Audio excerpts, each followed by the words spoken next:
Lidar com a mente humana é a mais bela obra. Eu sou Ezequiel Gomes, você está no canal Vem Senhor Jesus. E hoje eu decidi fazer uma reflexão com vocês a respeito de um pequeno pensamento de Ellen White, registrado lá no livro Mente, Caráter e Personalidade, volume 1, página 3. O comecinho do capítulo ali fala, né?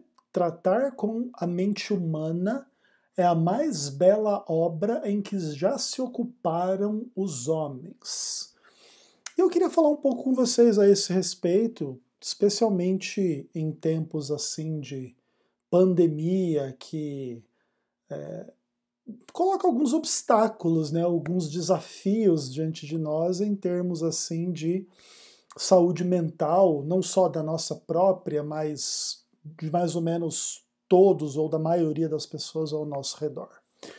Eu acho que, independentemente da posição social, da condição de saúde, da família de cada um nesse momento, esse é um momento que deixa de forma muito exacerbada assim, os perigos, né, do hoje e do amanhã, e tudo muito incerto, muito tenso, muito complicado, muito difícil assim de imaginar como resolver a situação, o problema, tanto no nível do imediato quanto do futuro próximo, mais ainda, médio, longo prazo, fica mais, né, nebuloso ainda assim o futuro, né? E eu queria começar dizendo assim que eu entendo assim os críticos do adventismo quando eles pensam muito mal de Ellen White, porque de fato quando você pensa em Ellen White, você tem o potencial assim de se encontrar com uma história muito inspiradora, muito divina, muito fantástica, muito bonita, muito legal assim. Mas por um outro lado, dependendo como que você lê a vida e a obra da Ellen White, é o encontro com inclusive a insanidade, a loucura, a heresia, o engano satânico e etc. Assim, né?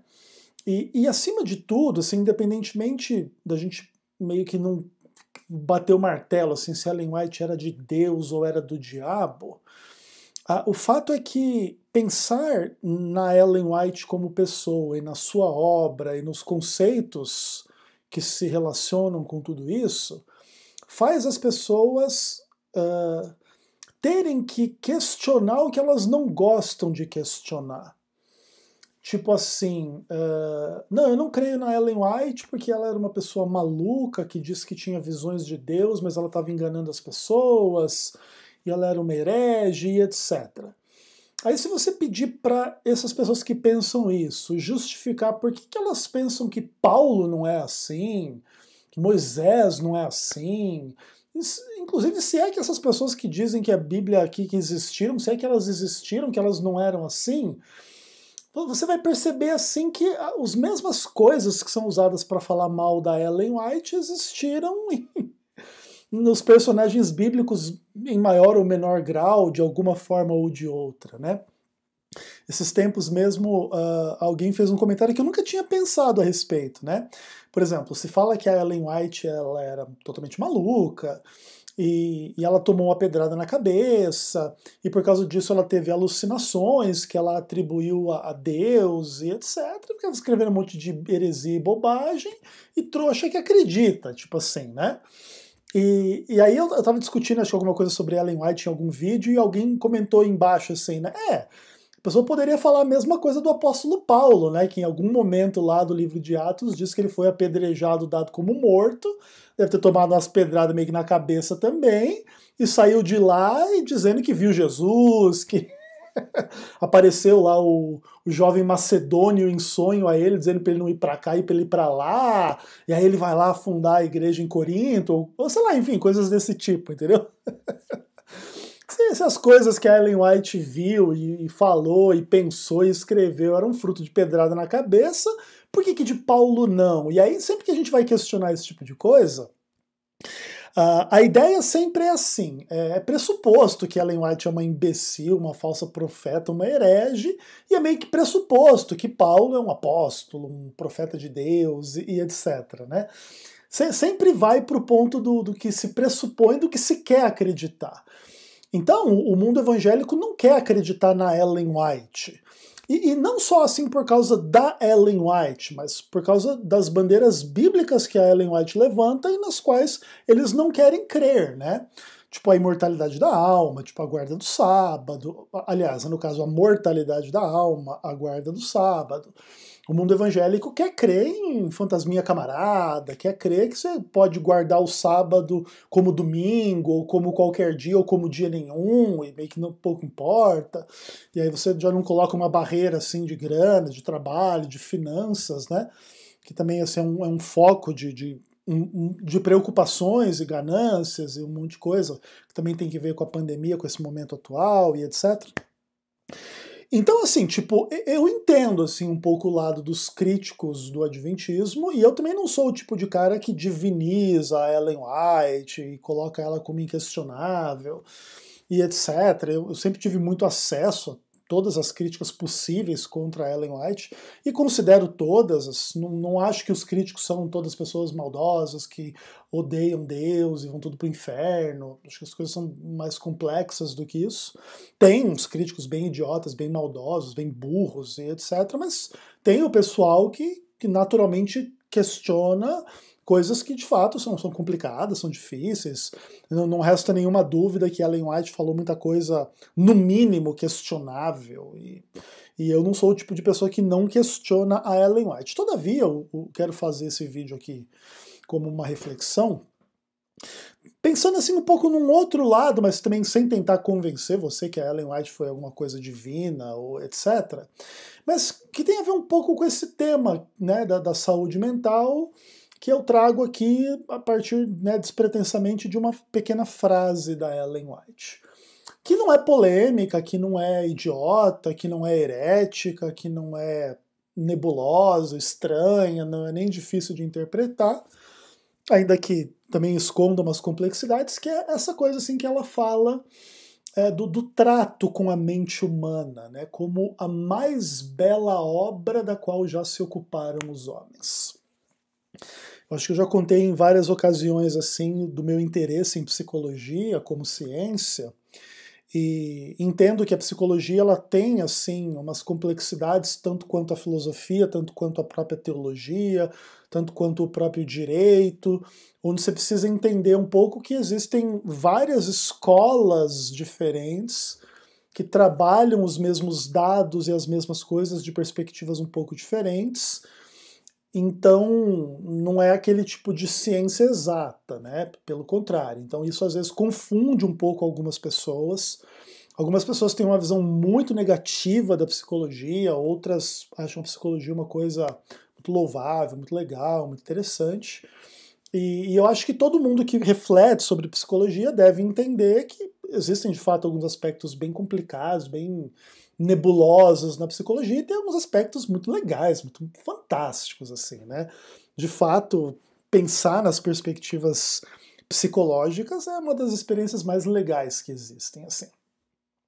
E esse conceito da Ellen White, assim como você tratar da mente humana, você lidar com o ser humano, como a mais bela obra com a qual a gente se relaciona, ela é muito interessante, né? Até porque, em certo sentido, o conceito de mente humana é meio que o conceito de alma, mas não alma imaterial e imortal, né?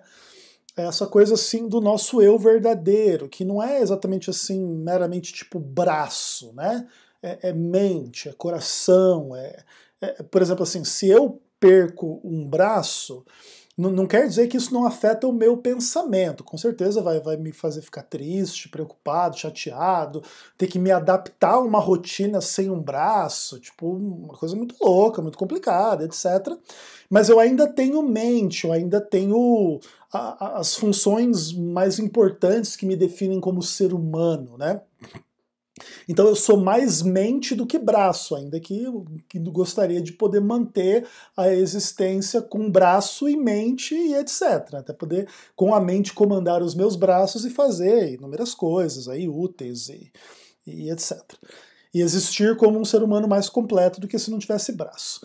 Seja como for, isso é só um exemplo para ilustrar assim que, em certo sentido, existem coisas mais fundamentais para a experiência humana do que outras, ainda que tudo seja importante, né? A metáfora do corpo na Bíblia, inclusive, para falar do corpo de Cristo, diz que a mesma parte pequenininha ela é importante porque ela faz parte desse todo. Então, eu não estaria aqui com a minha mente tranquila para gravar esse vídeo se o meu mindinho do pé esquerdo ou direito estivesse sangrando e tivesse sido decepado com alguma faca, alguma coisa desse tipo, né?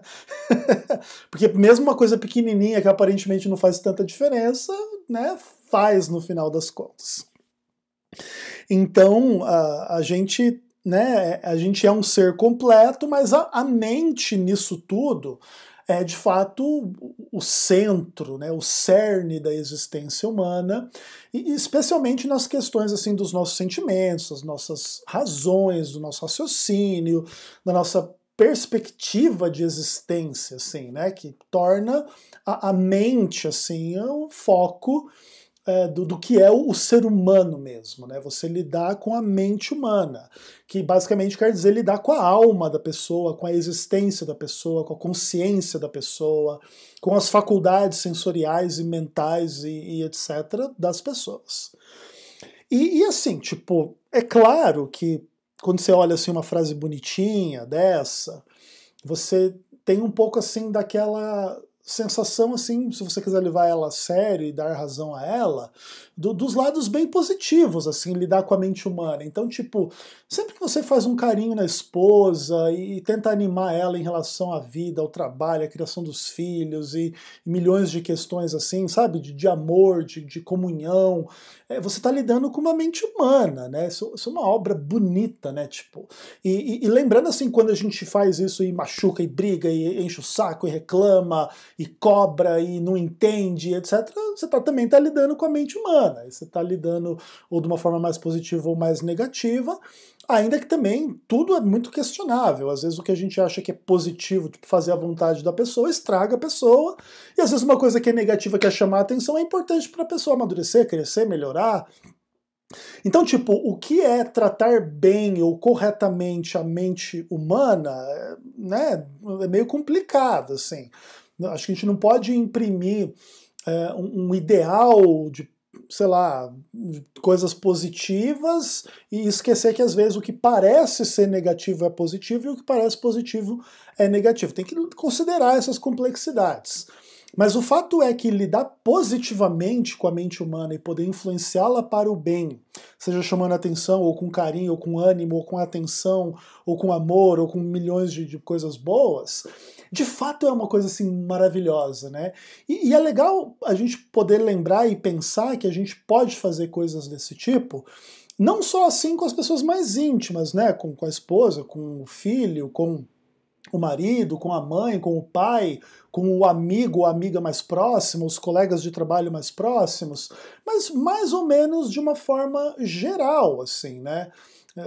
Enfim, sei lá, assim, tendo a melhor relação possível com qualquer pessoa, sabe, no mínimo um sorriso, uma boa palavra, algo bom, algo legal, que torne, né, o dia da pessoa melhor ou coisas assim desse tipo, né? Ao mesmo tempo, tem um pouco daquele lado. A vida também não é só céu de brigadeiro e céu cor-de-rosa e etc. Às vezes, também nas interações sociais, seja com a mãe, com o pai, com o filho, com o irmão, com o marido, com a esposa, etc., é necessário, para o bem, apontar e trazer à luz e conversar dos aspectos negativos, né, com vistas ao amadurecimento, ao arrependimento, à transformação, à crítica, à denúncia, enfim, etc. E assim, é muito interessante, assim, no final das contas, a gente pensar sobre isso, que é a experiência da vida, né?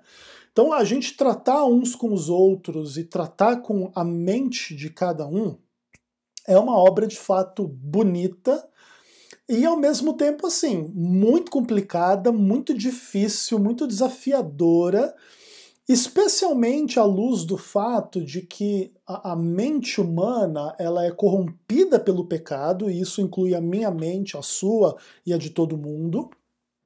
E às vezes essa corrupção ela desafia um pouco o conceito da Ellen White, né?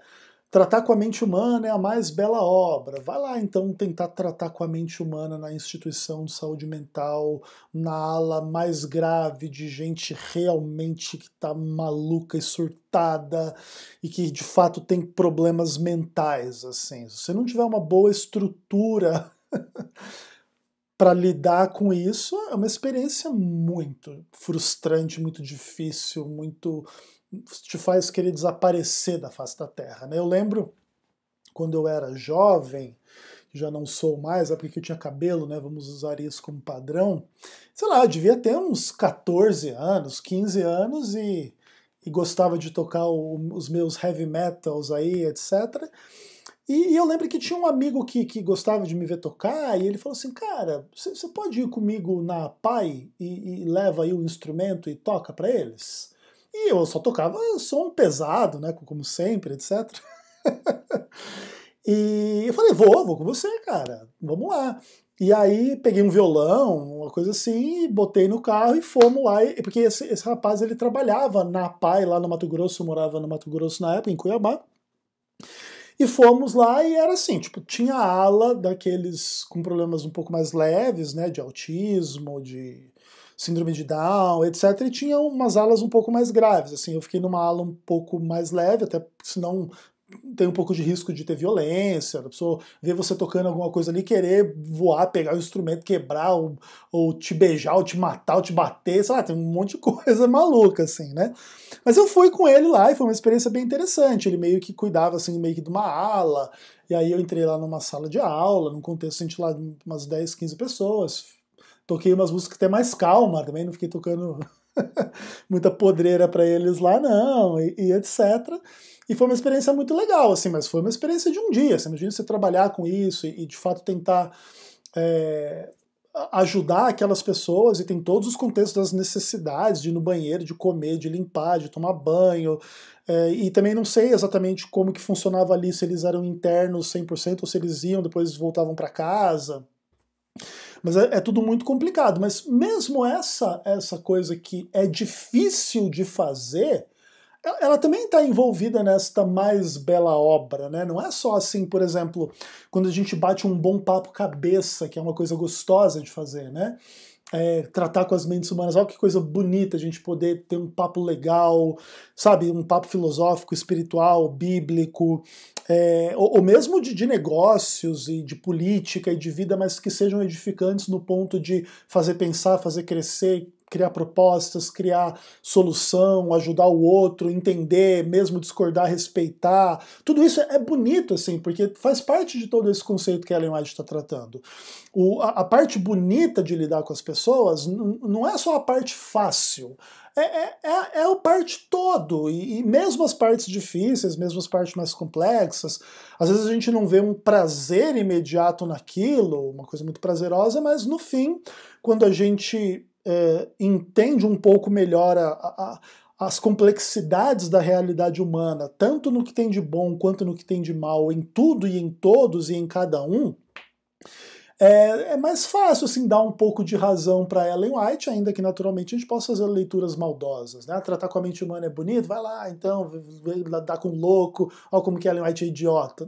Né? Você sempre pode fazer essas leituras maldosas e estúpidas, né? Mas se você deseja não fazer isso, e mesmo não crendo que Ellen White foi inspirado, nada do tipo, mas em tentar entender o que ela está dizendo, você vai ver uma profunda verdade, uma profunda experiência assim, que a gente deve valorizar, de lidar uns com os outros. Mesmo com os nossos defeitos, com os nossos pecados, com os nossos problemas, com o que incomoda a gente uns nos outros, que são partes indissociáveis da realidade. A realidade não é feita só de concordâncias, amores e prazeres e harmonias e todos alegres e felizes. Mas mesmo nos aspectos mais tristes, mais tensos, mais complexos, mais difíceis, mais ruins, também é possível ter essa interação que é uma bela obra, né? E aí nos contextos de chorar, de ajudar, de reclamar, de brigar, de denunciar e etc., que fazem parte da experiência da vida, desde que essa obra vai ser bonita, acho que desde que haja um conceito mais importante do que todos os demais, que é um real amor em algum nível pelas pessoas. Sejam elas quem forem, podem ser os nossos inimigos, os nossos críticos, as pessoas que a gente acha que são as piores pessoas que existem no mundo, sei lá, assassinos, pedófilo, estuprador, herege, políticos corruptos, etc. Gente doida e de todo tipo, de todo sentido de doidice que existe. Se há algum tipo de amor, de preocupação, de querer bem para a pessoa, independentemente dos males, das mazelas, dos pecados e dos problemas das pessoas, aí eu acho que o conceito da Ellen White faz todo o sentido, porque é essa força de se importar com o outro, amar o outro, com tudo aquilo que isso engloba e no maior grau possível, lembrando que nenhum de nós faz isso nos maiores graus que poderiam ser feitos ou deveriam ser feitos, ninguém é perfeito, essa aqui é a verdade, o nosso amor não é perfeito para com a gente mesmo, nem para com os próximos mais íntimos, nem mais distantes, mas algo disso deve existir para tornar essa interação bela, né? E acho que é legal a gente pensar um pouco sobre isso nesses momentos em que está todo mundo bastante tenso, bastante preocupado, bastante com medo das perspectivas e das realidades presentes e futuras em função aí de tudo que está acontecendo e que vai acontecer no mundo, né? Um pouco das perspectivas, todos nós estamos caminhando para a morte, independentemente de morrer de Covid essa semana que vem ou não. Se Jesus não volta na nossa geração, todos nós vamos morrer de uma forma ou de outra, uns com acidente, outros com câncer, outros com velhice, outros com milhares de outros tipos de problema. E esse definhar da nossa vida individual também é meio social, é Brasil ladeira abaixo, é Estados Unidos ladeira abaixo, é Europa ladeira abaixo, é mundo ladeira abaixo. E as perspectivas sociais, políticas, econômicas e humanas e familiares, é tudo muito maluco. E no meio dessa loucura, tente ver a interação com o outro como a mais bela obra na qual você pode se ocupar. Um abraço.